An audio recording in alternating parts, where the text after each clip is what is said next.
In today's video, I'm going to walk you through the process of recording a bounced check in QuickBooks Online. This is an important step to keep your financial records accurate and avoid discrepancies between your bank statements and accounting records.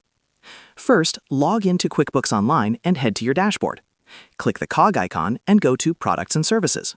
Here, we'll create a service item for the bounced check. Click New, then Service.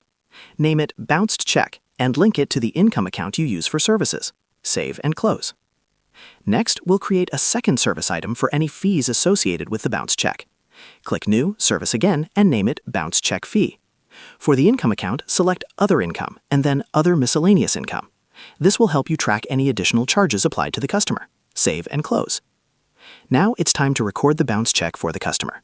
Go to Plus New, then Invoice, and select the customer who issued the bounced check.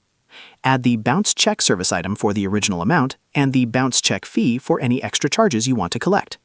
Enter the amounts, customize the description if needed, and click Save and Send or Save. Recording bounced checks this way not only keeps your accounts accurate, but also provides documentation in case you need to pursue legal or tax-related actions, like claiming a bad debt deduction.